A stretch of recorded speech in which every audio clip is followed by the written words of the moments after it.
আমরা আশা করব যে শেখ হাসিনাকে ফেরত দিয়ে বাংলাদেশের সাথে ভারত নতুন করে সম্পর্ক স্থাপন করবে। আমরা ভারতের জনগণের প্রতি আহ্বান জানাবো যে আপনারা আপনাদের দেশে কোনো গণহত্যাকারীকে আশ্রয় দিবেন না।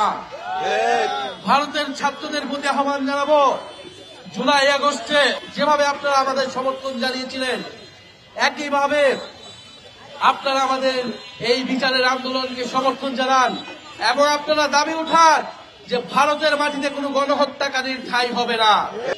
জাতীয় পার্টি সহ আওয়ামী লীগের সহযোগী যেই দলগুলো রয়েছিল তারাও সমান অপরাধী এবং তাদেরকেও বিচারের আওতায় আনতে হবে। আমরা দেখতে পাচ্ছি জাতীয় পার্টির নামে আওয়ামী লীগ পুনর্বাসনের ষড়যন্ত্র এবং পরিকল্পনা চলছে।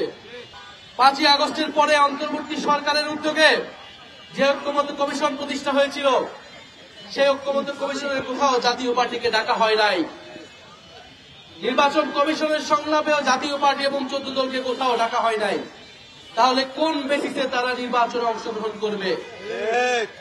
জুলাই সনদের কোথাও জাতীয় পার্টিকে ডাকা হয় নাই, কিন্তু নির্বাচনে নাকি জাতীয় পার্টিকে ডাকা হবে। এটা একটা চক্রান্ত এবং ষড়যন্ত্র। এই ষড়যন্ত্রের বিরুদ্ধে এনসিপি মাঠে থাকবে। আমরা আরো বলতে চাই, গত 50 বছর ধরে ভারত বন্ধু রাষ্ট্রের নামে বাংলাদেশকে শোষণ করে গিয়েছে।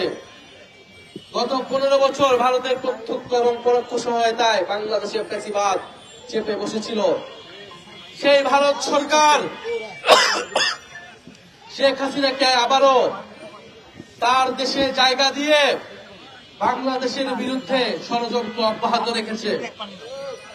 ভারত সরকারের প্রতি আমাদের আহ্বান থাকবে, যদি বাংলাদেশের সাথে সত্যিকার অর্থে সম্পর্ক করতে চান, যদি চান বাংলাদেশের জনগণ আপনাদের প্রতি সুসম্পর্ক বজায় রাখবে, তাহলে অবিলম্বে শেখ হাসিনাকে দেশে পাঠানোর ব্যবস্থা করুন। সানশাইন আটা ময়দা সুজি, ভালোবাসায় তৈরি। ভারত বাংলাদেশ প্রত্যাবর্তন চুক্তি হিসেবে বাংলাদেশে মানবতা বিরোধী অপরাধীকে বাংলাদেশ সরকার চাইতে পারে এবং ভারত সেখানে বাধা দিতে পারে না। ফলে আমরা আশা করব যে শেখ হাসিনাকে ফেরত দিয়ে বাংলাদেশের সাথে ভারত নতুন করে সম্পর্ক স্থাপন করবে। ভারত শুধু শেখ হাসিনাকে আশ্রয় দেয়নি, বাংলাদেশে যে আওয়ামী লীগ অস্থিতিশীলতা এবং ষড়যন্ত্র করছে সেটাকেও পরোক্ষভাবে সমর্থন দিয়ে যাচ্ছে। আমরা ভারতের জনগণের প্রতি আহ্বান জানাবো যে আপনারা আপনাদের দেশে কোনো গণহত্যাকারীকে আশ্রয় দিবেন না। ভারতের ছাত্রদের প্রতি আহ্বান জানাবো, জুলাই আগস্টে যেভাবে আপনারা আমাদের সমর্থন জানিয়েছিলেন একইভাবে আপনারা আমাদের এই বিচারের আন্দোলনকে সমর্থন জানান এবং আপনারা দাবি উঠান যে ভারতের মাটিতে কোনো গণহত্যাকারীর ঠাঁই হবে না।